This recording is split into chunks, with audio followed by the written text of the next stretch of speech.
Hello, I'm Gene Poole. Thank you for joining me for my brief talk about Postgres and why it is experiencing a renaissance. Let's get straight to the presentation. I pulled this chart from DB Engines. It shows Microsoft SQL Server, Oracle, and MySQL slugging it out for first through third place.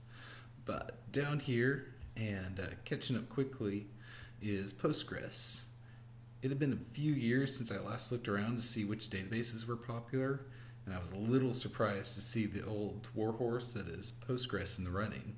So I did a little research and found out that there were two major factors leading to the renewed popularity of Postgres.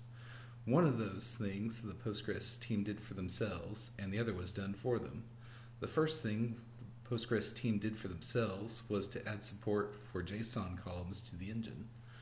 That was right around here in 2014. That was a big win for Postgres since it meant that both structured and unstructured data could be stored in the same database. 2014 was also the time frame that NoSQL was a buzzword and all the cool kids were doing unstructured data. The Ruby on Rails community really took to this feature, and a lot of the Rails developers started using Postgres, which accounts for this bump in usage. The second thing that happened was that MySQL AB was purchased by Sun in 2008, and then in 2010, Sun was acquired by Oracle. While all of that was happening, Michael Vidinus forked MySQL into MariaDB just in case Oracle wasn't planning on being a benevolent dictator of the MySQL project. This led to a bit of a bifurcation in the MySQL community, and some folks who would have used MySQL were suddenly leery of getting locked into the Oracle sandbox. Those are the two big things that happened to put Postgres solidly in fourth place among the relational database systems. What initially led me down this rabbit hole was that a couple of months ago, my team at work got to our innovation week for our program increment. We decided we needed a way to store and communicate our automated test results to the other teams in a self-service manner, mostly because we were lazy and got tired of manually updating the Confluence page with our regression test results, and partially because who doesn't want to build a new shiny toy during Innovation Week that makes your life better? And that dovetailed nicely into the whole leaning left and enabling other teams to self-service agile thing. I was asked to figure out which database system to use for the back end. My first thought was that we'd just use MySQL or its fork MariaDB and be done with it. But after seeing that Postgres was getting popular, I dug in a bit and figured out why.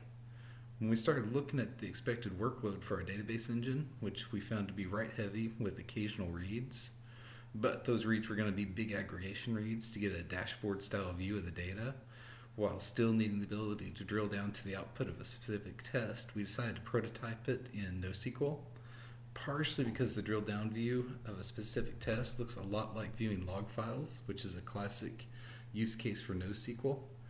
We built out the application using Postgres as the back end, and it has been humming along nicely. So, now I'm going to talk a little bit about the history of Postgres. The late 60s and early 70s were a hotbed of database research in universities. The data that was being collected and processed by computers had grown, and the tools to store and analyze the data hadn't kept up. So various agencies such as the Advanced Research Projects Agency, the Office of Naval Research, and the National Science Foundation, along with other members of the Alphabet Soup, were awarding grants for database research.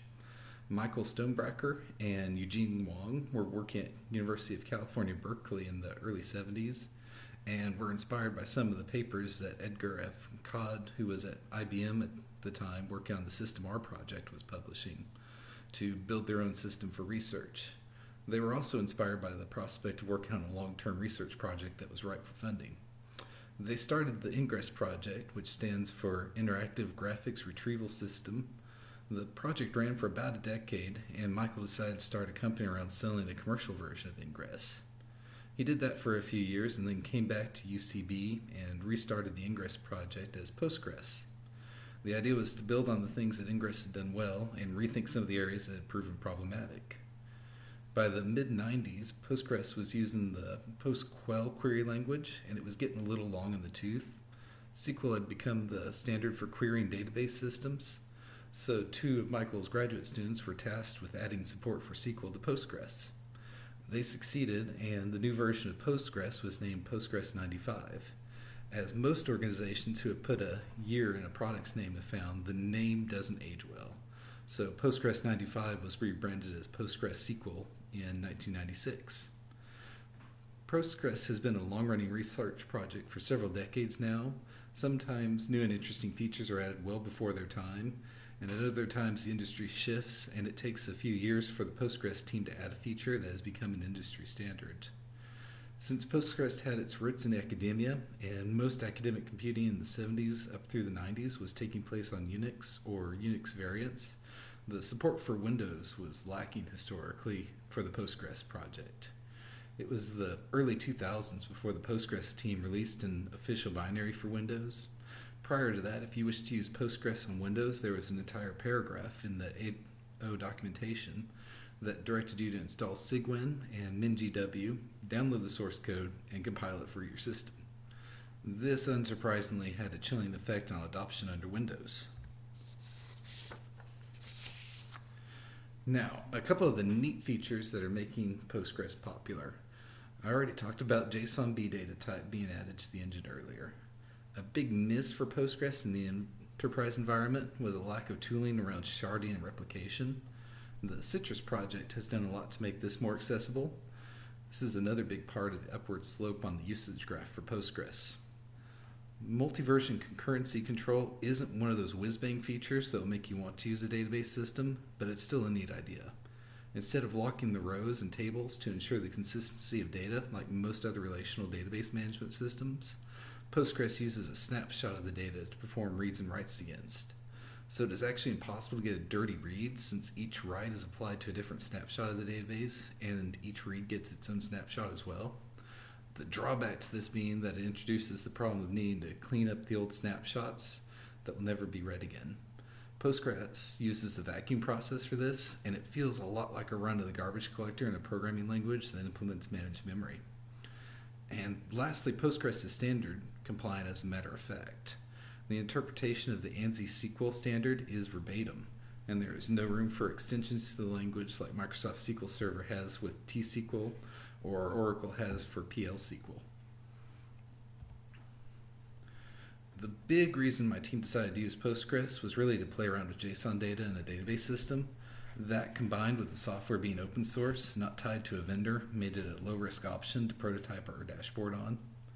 The documentation is also incredibly robust, if at times somewhat academic, another legacy of Postgres' roots in academia. The last bullet point is a little tongue-in-cheek, but Postgres really does all the little things that I want a database system to do well and in a consistent, reliable manner. For the most part, when I'm building an application, I want to focus on the behavior of the application and the user experience. I really don't want to be messing around with the data tier giving me fits. Thank you all for listening to me ramble on about Postgres for a while. I hope you got something useful out of the talk. And next time you're considering which database system to use for a project, give Postgres a look. Have a good one.